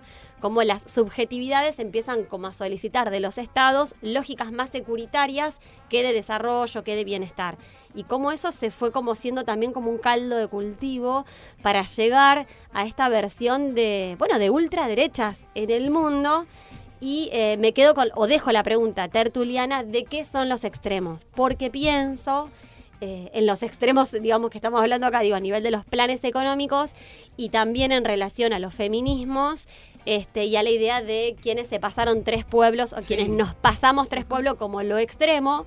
Y sin embargo no podemos ni decir que lo extremo son cuerpos descartables en una bolsa de consorcio. O sea, como esa cosa de ¿dónde está el extremo? O sea, dejo un poco esa pregunta. ¿Y qué operaciones del lenguaje nos catapultan a decir, bueno, el extremo es pasarse de rosca con determinados discursos, o el extremo son estos cuerpos descartables? Ni hablar las lógicas económicas que estamos acá como discutiendo. Dejo un poco esas puntas. Nos ponemos aristotélicos. Claro. Aristóteles decía que el justo medio es algo que ocurre entre 2 vicios, ¿no? Entre 2 extremos, pero que nunca está en el medio geométrico, aritmético, digamos, perfecto, sino que está un poco más cerca de alguno de los 2. Yo creo que por ahí viene la cosa. Yo escuché mucho la frase esta ahora, nos pasamos 3 pueblos, porque pasó todo esto y algunas veces hemos discutido, particularmente incluso con algunas amigas queridas, el tema de, bueno, ¿qué pasó? ¿Viste? Este planteamiento de, bueno, las feministas se fueron al carajo, se pasaron de largo. Y uno siempre pensaba, es probable, pero hace no sé cuántos miles de años que se vienen pasando de largo, es normal que en algún punto encontremos algunos equilibrios, que en algún punto instalemos las cosas, las transformemos en algo natural y dejemos de pensar que eso que se está planteando, se está pensando, parte de una mina tirando piedras en bola delante de la iglesia, y que se transforma en un discurso que todos terminamos compartiendo, ¿no? Y terminamos valorizando. Por eso hablo del tema de los extremos, ¿no? De entender. Yo tengo la impresión de que todavía hay algunos sectores de la sociedad que le está costando incorporar, entender, no incorporar, a lo mejor, entender claramente algunos planteos. Que como todo proceso histórico no es lineal, muchas veces pendular, muchas veces va y viene, pero que irreversiblemente tiende a triunfar, porque, digamos, lo más importante está en otro lugar, no está en este pasaje de 2 o 3 pueblos de un momento, sino que está en que estamos discutiendo en serio, ¿no? En profundidad. Lo que ocurre, me parece hoy particularmente, es que nosotros estamos en un momento particular de la historia de como de vuelta, más que de las derechas, perdón, esto es una visión personal, más que de las derechas, de los conservadurismos. Nosotros tenemos una gran avanzada neoconservadora en el mundo. Por eso a lo mejor hay algunas cosas que está costando mucho de discutir. Porque el planteo de... ¿Cómo se llama este muchacho que muere ahora en Estados Unidos, que lo matan? Charlie Kirk. ¿Lo escucharon? Charlie, ¿Tuvieron la creo. oportunidad de escucharlo? El tipo de una profundísima pasión conservadora. Sí. Pero profundísima pasión conservadora. Obviamente yo no quiero que nadie... Está claro que no estoy justificando un asesinato, me parece una locura. Pero un tipo que las en dos el... cosas son ciertas al mismo Claro, tiempo. el tipo en el 2025 estaba diciendo, Estados Unidos se fue al tacho el día que decidió que las mujeres fueran profesionales. Que le quitó a la mujer el derecho de ser madre y estar en su casa. Bueno. Esto es lo que decía Charlie Kirk. Claro, Entonces, ojo con las avanzadas, no tanto las totalmente. derechas como los conservadurismos. Totalmente, y por eso la era de los consensos estallados, de vuelta, estamos discutiendo este estilo de cosas, Claro. de vuelta, parece, ¿no? Es el tema. Y de Sí, vuelta me da la lo- sensación- Volver a discutir las 8 horas diarias. Exacto. Digo, Y Sin finalmente, duda, sí, sin duda, el es Estado- esto, es todo el desmantelamiento. Por eso vuelvo a decir, que por más que nos pongamos tecnicismos, hay como una cuestión ideológica, un sistema de creencias que está ahí como puesto en duda, en el sentido de que hasta podemos discutir si tiene sentido que exista, digo, el hospital público, el sistema de vacuna, digo, una serie de cuestiones. La universidad. Sí creo que la pregunta sobre los extremos, y más allá de esto que traes vos, Diego, de lo aristotélico, también pienso en el cuerpo del extremo. Es decir, siento que muchas veces el extremo se pone en función de quién está levantando el discurso. Entonces, muchas veces desde el lugar del débil. Entonces, se pasaron 3 pueblos, en realidad, ¿para quiénes son? Yo también siento que hay una cosa subalterna del colectivo de mujeres, lesbianas, trans, digamos, de todo ese colectivo, que claro, parece que en un momento levantó cabeza y rápidamente se ubica también en ese lugar de te pasaste 3 pueblos, pero porque ¿quién te crees que sos? Me parece. Y después creo que algunos consensos que creíamos construidos y evidentemente no estaban realmente consensuados, no teníamos las alianzas que creíamos tener, y no estaban dispuestos a perder los privilegios que debían perder quienes decían ser aliados también. Porque pienso en la anécdota, digo, de la entrevista a Cordera. Y bueno, pienso en que, bueno, esa idea de cancelación, y hay como un corrimiento también medio progresista de por qué se le da la palabra a esa persona, porque tiene el derecho a la palabra, y en realidad pienso que es como un eufemismo, digo, nadie le quita el derecho también, digo, pensar que acusar a alguien que tuvo los dichos que tuvo es cancelarlo, digo, el derecho a la palabra está. Distinto es que le den un micrófono en un medio de comunicación y que se lo publicite, digo, también es como creer que el derecho a la palabra es... Las redes es un programa, el derecho a la palabra existe, digo, no es que... Pero pienso en eso, ¿cuál es el lugar del extremo? ¿Quién lo está encarnando? Y me parece que esos consensos que creíamos no estaban, digamos, asentados para nada. Estamos en tertulia el derecho de a la viernes. tertulia de viernes, el derecho a la palabra. Respecto a lo de Pedro Rosenblatt, hay algo que hay que aclarar. Cordera ya había dicho lo que dijo. Es 100% condenable todo lo dicho por Cordera, y Rosenblatt, más allá del progresismo, de las coincidencias ideológicas o demás, lo que hizo fue buscar rating. En definitiva, ese amarillismo es abonar todo lo que Cordera planteó y que le dio no es el derecho a la palabra, es el derecho a volver a reproducir, a difundir, a acentuar. Exacto. En definitiva, lo que hizo Rosenblatt es eso, no es derecho a la palabra, son dos cosas diferentes. Cordera se lo canceló porque es un energúmeno, como tantos otros, que no debería Rosenblatt estar jugando con el derecho a la palabra, el derecho a la expresión, el hacer periodismo, porque en definitiva, está bien que lo haga, está bien que lo haga cualquier gusano que utiliza esa herramienta o piense igual que Cordera. Entonces, Rosenblatt, ¿de qué lado estás? ¿Amarillo? ¿Generás amarillismo? ¿Sos feminista? Preguntale a tu novia, ¿sigue saliendo con Lali? No tengo ni idea, no me importa. Preguntale a tu novia qué opina de lo que hiciste.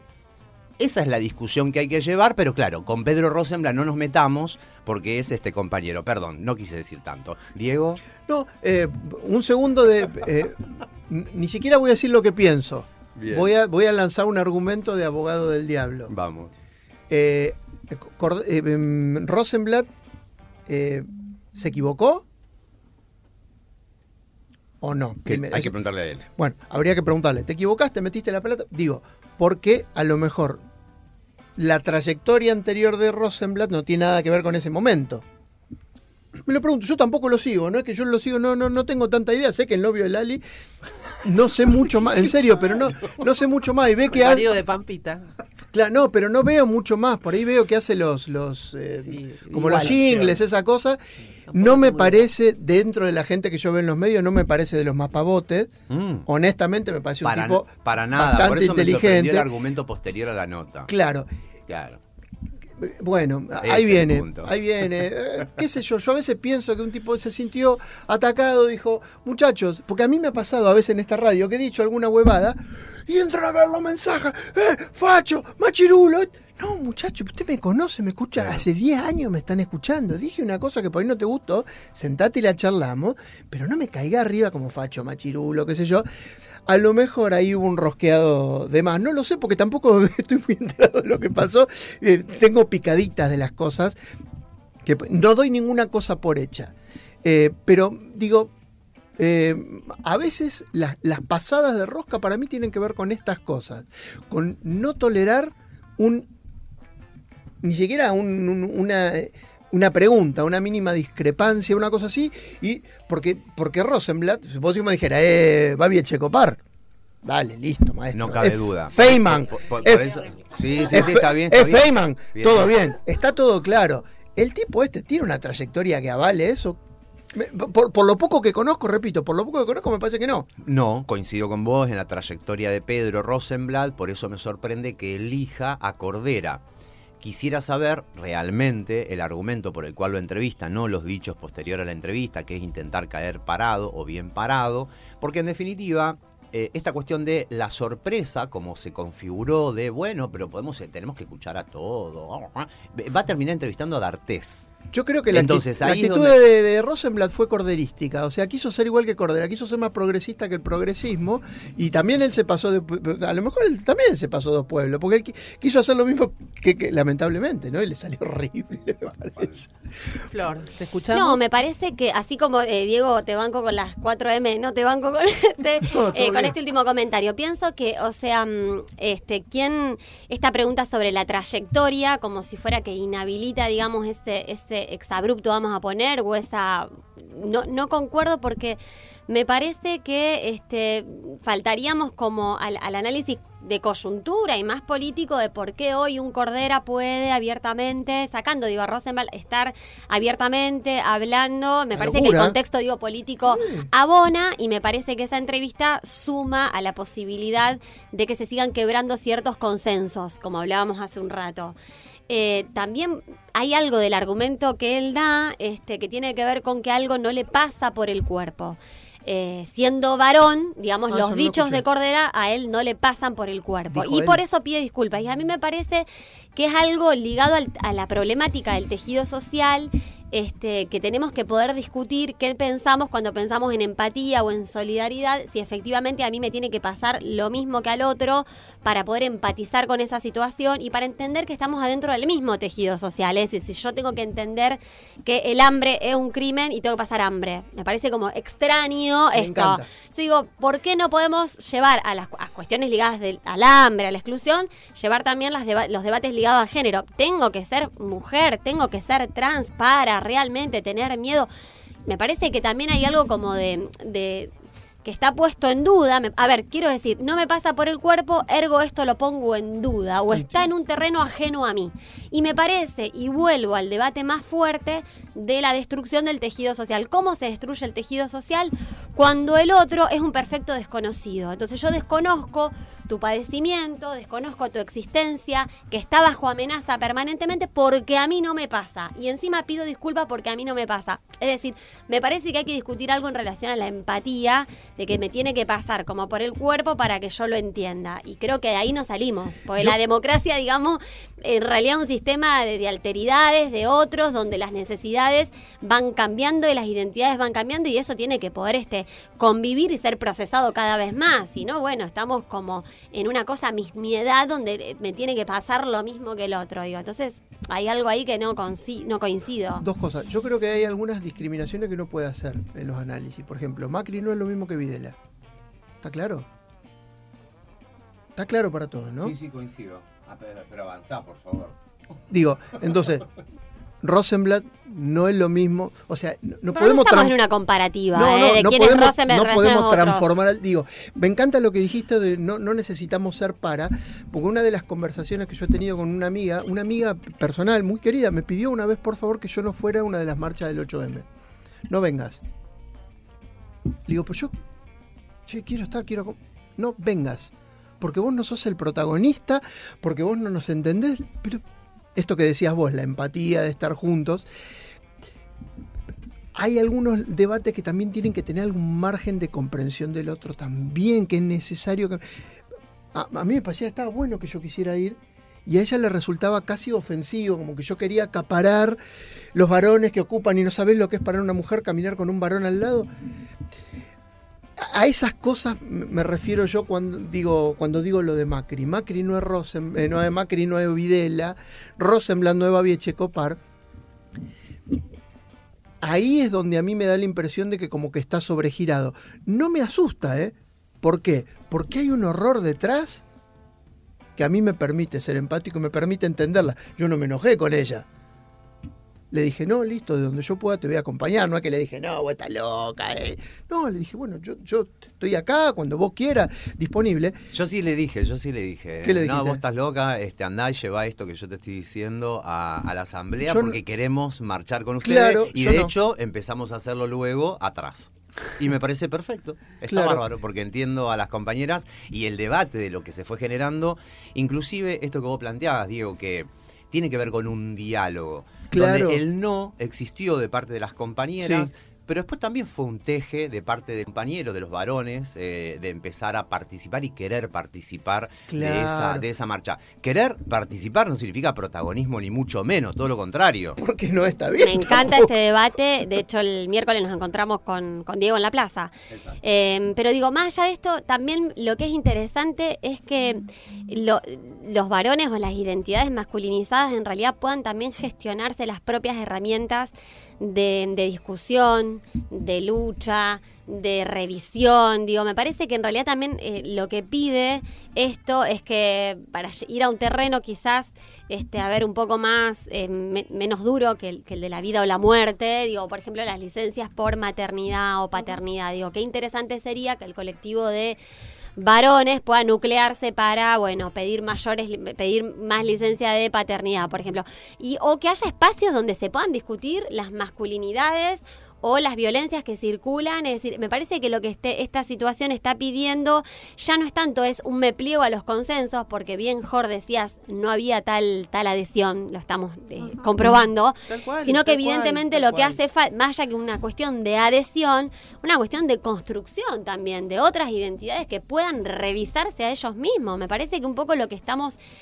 planteando desde el colectivo es esto, cómo los varones también se pueden sumar a una cuestión como reflexiva, propia y autogestionada, y no solo un plegarse, que me parece, yo soy de las personas que banco que nos podamos sumar todos, digo, al 8M, el miércoles en la plaza, vuelvo a decir, que estemos todo lo que teníamos que estar, no creo que haya, pero qué necesario que existan otras instancias de debate y discusión sobre lo que los varones tienen que poner en discusión. Vamos a tanda.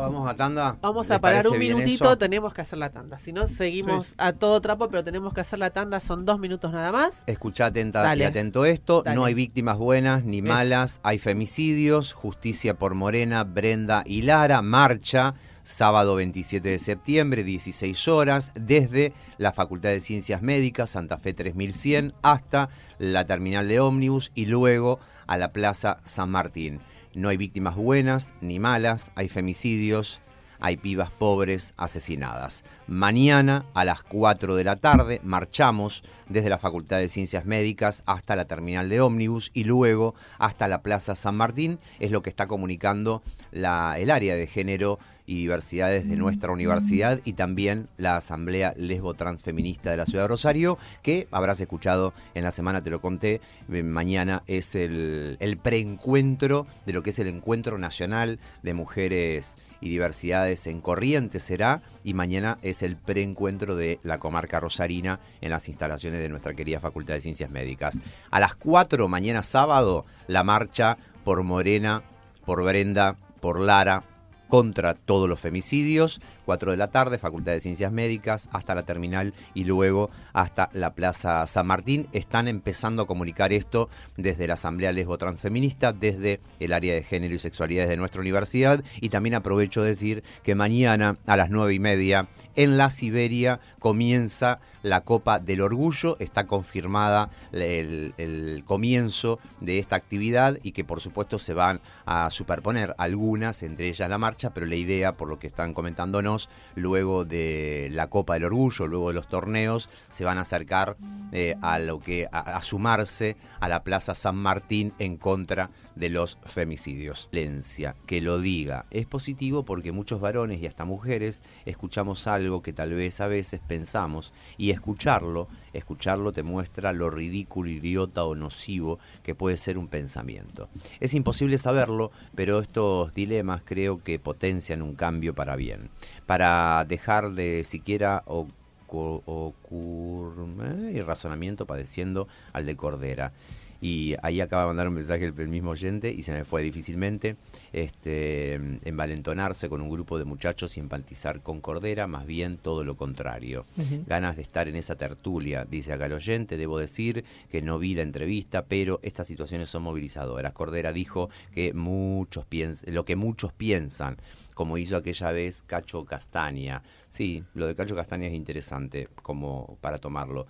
Hay que ponerle luz. Bueno, lo que había planteado como sujeto en su momento Cordera, hay mujeres que necesitan ser violadas para tener sexo, y en el argumento posterior a esa declaración es que no había pasado por su cuerpo esta experiencia y por eso tal vez el irse al carajo o decir esa frase.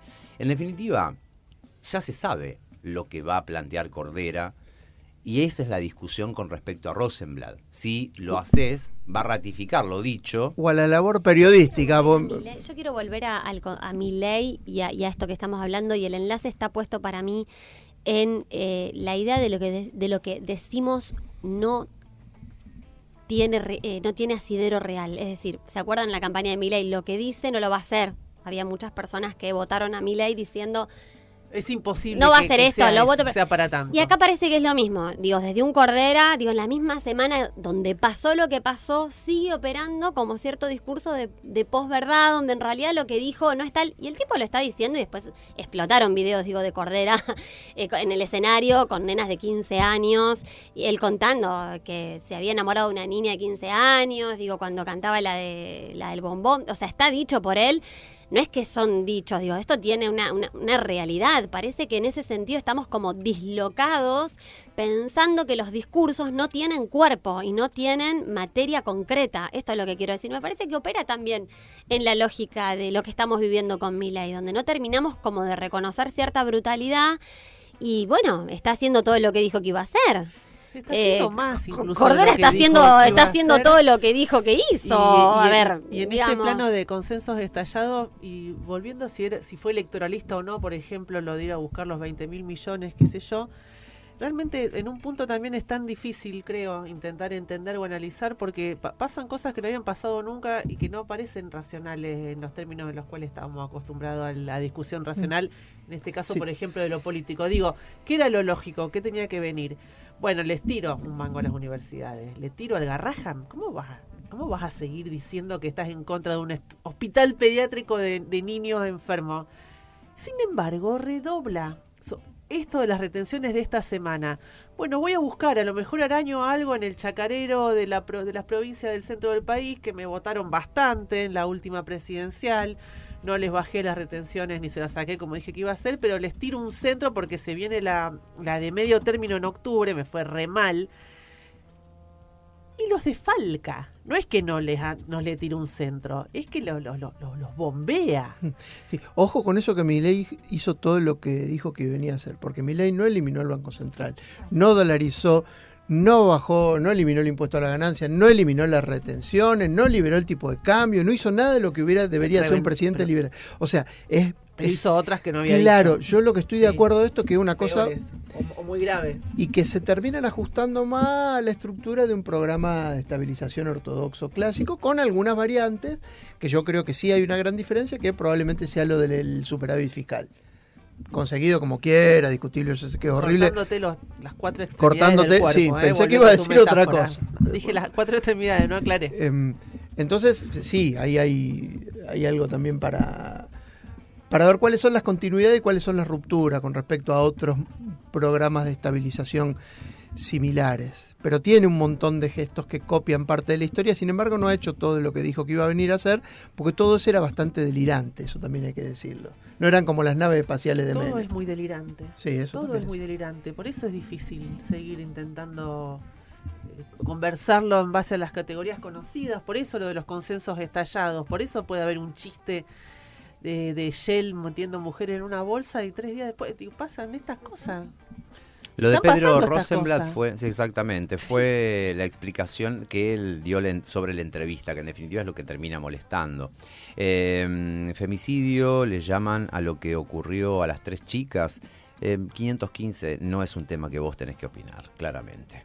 Eso te lo digo, nos conocemos muy bien. Uno de los oyentes que como no es Pablo, que es el único oyente que permite que lo califiquemos como facho, por ejemplo, o gorila. Orgulloso de... Orgulloso, pero ¿Listo? como Pablo nos acepta que lo digamos, Bien. Podemos etiquetarlo de esa manera. Al resto no, entonces nos limitamos solo a no escucharlo.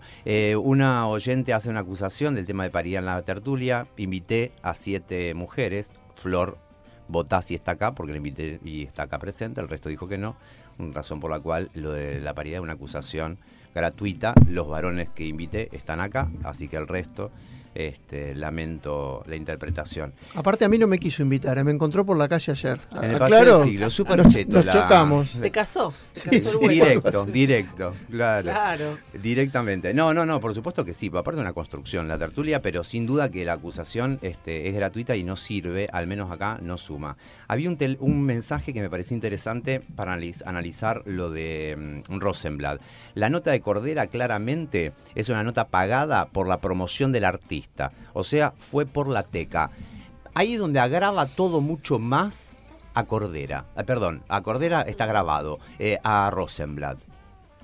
Es simple, por más que sea... Una operación de marketing, ¿vos decís? No sé si de marketing, que hayan pagado. Claro, es como si vienen acá. Mirá, vamos a... viene Cordera a Rosario, al Bandera, ponele. Y alguien en esta radio entrevista a Cordera... se sabe muy bien que será cancelado, que será criticado, porque en estos micrófonos Cordera no tiene más nada que aportar al mundo y a la historia. Ya dijo todo lo peor que podría haber expresado. No va a volver atrás, no se va a recuperar, es un asco de persona. Lo mismo que D'Artés y lo mismo que tantos otros. O sea, hasta que no demuestre lo contrario, con hecho, no sé qué tiene que hacer. La pregunta se la haría a compañeras, no por ejemplo, a Pedro Rosenblatt, ¿no? Ese es el punto. De ninguna manera está bien lo que hizo Rosenblatt, creo. Muy breve, pienso que Dale. también... no, porque tampoco me parece que está bueno irse en el debate con esta entrevista, considerando la semana que tuvimos. Pero bueno, también me hago cargo que lo traje yo. Y pienso también que él, entre los argumentos que da después de la entrevista, no solo es no me pasa por el cuerpo, y vuelvo a insistir en esta idea, sino que también él es fan de esa banda. Miles de mujeres bailamos la Versuit y nos ha gustado. ¿Sabes lo que quiero decir? Es como que hay como que si niveláramos todo en lo mismo lugar. Esto es lo que me parece. Decir, bueno, yo a mí esto me gusta, y está en el mismo nivel de que el tipo defiende la violación. Digamos, como, bueno, qué sé yo. Ahí me parece que hay como o un sinsentido o una nivelación de que todo da lo mismo, como diciendo que las mujeres, no, hay un montón de bandas que nos gustan, que hemos sido seguidoras y bueno, y el cantante es un violador y punto final, y no hay ningún inconveniente en decirlo y si es necesario en dejar de escuchar esa banda, no hay ningún problema. Pero claro, pero me parece que hay como una nivel, como en el argumento que él da es como poner todo en el mismo nivel. Quedan 5 minutos, Diego. Hacemos una ronda final agradeciéndoles de vuelta a los 3 por haberse copado a esta conversación donde fuimos metiendo un montón de cosas diferentes, todas entrelazadas, por supuesto, en un montón de sentido. Nos estamos desayunando, Diego, no dejamos de ser un noticiero. Informamos, vuelve una de las medidas del cepo. Leemos el portal del diario La Nación para que nadie sospeche nada tendencioso de no sé qué, de matices. El gobierno anunció que aquellos que compren dólar oficial no podrán operar dólares financieros por 90 días. Información que estamos conociendo ahora. También, para terminar tranquilos la semana, Diego Fiori. Para terminar muy tranquilo. Acá dice uno, Fiori, te escuché muchas veces elogiar a Maradona. Coherencia. Pero por supuesto que hay que elogiar a Maradona. Es más, me acordaba de Maradona hoy a la mañana. El Diego me ha hecho enojar muchísimas veces, pero también sus contradicciones son las que reafirman las ideas, la ideología y dónde estar parado. En un momento de la vida, cuando era incipiente periodista, lo que hizo... Creo que sigo siendo incipiente periodista. Lo que hizo Maradona fue atacar con un rifle a periodistas que fueron a mirar arriba de un tapial adentro de la casa donde él vivía. Hoy a la mañana veía cómo con drones, década de 90, con drones estaban transmitiendo en vivo y en directo lo que era el enterrar, no sé cómo es la frase exactamente. El entierro. El entierro, el sepelio. El sepelio de los 3 femicidios. Ujú. Y linkeé automáticamente con lo que planteó la cuestión de fondo de Maradona en su momento, que es el nivel de privacidad. ¿Qué necesidad, hablando del amarillismo que mencionamos en algún momento, estar transmitiendo en vivo y en directo el sepelio? Inclusive, si estamos con esos niveles y no se los critica, y existiera o existiese cadáveres en la calle, este tipo de planteos va a empezar a generar inclusive un corrimiento de la ética de la pantalla. Temas que iremos hablando, pero bueno, surgió justamente hoy de Banco a Maradona, por supuesto. Ronda final, ¿quién arranca? Diego, Luciano, Dale, Flor. vamos en el orden en el cual empezamos. Diego, Luciano, Flor, cortito, nos quedan 3-4 minutos, pero adelante. No, bueno, gracias por la invitación. No hay mucho para decir, creo que lo hemos comentado. Evidentemente, y por las medidas que estamos leyendo, no alcanza y ni va a alcanzar, esto quédense tranquilos, independientemente de lo que ocurra en octubre. Me parece que este es un gobierno que ya tiene el boleto picado, que ya es un pato rengo, evidentemente, no porque vaya a terminar antes, sino porque no es reelegible este gobierno, a menos que sea un gobierno de un país como la Argentina, donde puede ocurrir cualquier cosa. Pero bueno, eso será fruto de reflexiones para otro momento. No quiero acabar porque queda poquito tiempo. Perdón. Gracias, Diego. Luciano. Yo quisiera cerrar con algo que me quedó pendiente de antes, de la relación esta que hablábamos con Diego entre la economía y la política, y por qué no venían capitales o por qué había desconfianza en este gobierno, y bueno, también por la falta de política. Es más, dice que está entre los condicionamientos de la ayuda del Tesoro, que deje de maltratar a los econochantas, a los periosobres y a los diputados a y los senadores empresarios de la oposición, los gobernadores de la oposición, etcétera, y que empiece a lograr consensos mínimos para poder sacar las leyes que él o que los capitales o quien sea consideran necesarias, ¿sí? Que creo que eso también generó mucho ruido, ¿sí? Cuando el gobierno ya no podía mantener sus vetos, porque hizo todo para alejar a los, aparte de como los denominó en su momento, 87 héroes habían sido en su momento los Del asado. ¿sí? Los De del esos método quedaron Federal. en 70 y pico, ¿sí? Pero fueron todos errores propios, digamos, no. Y eso generó aumento de riesgo país. Perdón, ya terminamos, dejo la palabra. Gracias. Flor, cerrás. Bueno, no, muchas gracias. Creo que me quedo un poco con la insignia de la remera que tenían parte de las familias, de las chicas víctimas. Si las buscamos no desaparecen. Me parece que en este contexto donde el tejido social está sumamente roto, algo de la insistencia en que estas víctimas importan, en que no hay víctimas desechables, me parece que nos tira a la punta de pensar que algo de esto se puede recomponer en términos de tejido social, pensando en esto, ¿no? Si las buscamos, no desaparecen, pensar en la lucha de madres, abuelas, en esta misma sintonía a los femicidios y a las víctimas y a la memoria, y en ese sentido pensar que algo del tejido social también tiene que ver con poder nombrar y hacer memoria. Así que bueno, de mi parte, eso. Bien, llegamos al final de la tertulia. Es como cuando ustedes critican, ustedes le dan espacio al negro Núñez. Yo los banco igual a ustedes. Deben ser oyentes que quieren sentirse cómodos solamente escuchando a peronistas o a Delfrade. A gente que le hace bien sentirse cómodo y no interpelados. Dice algún oyente, bien. Cuando quieran cambiamos el eje, hablamos de otras cuestiones que tienen que ver con la agenda mediática y la interpretación de ella, que evidentemente a los oyentes le interesan.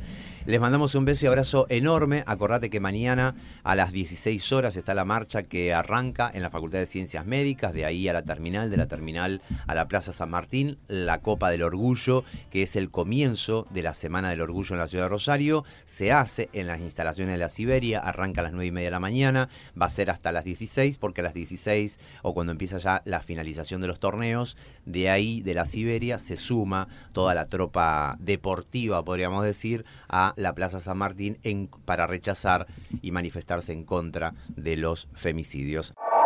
Escuchaste una producción de Radio Universidad de Rosario.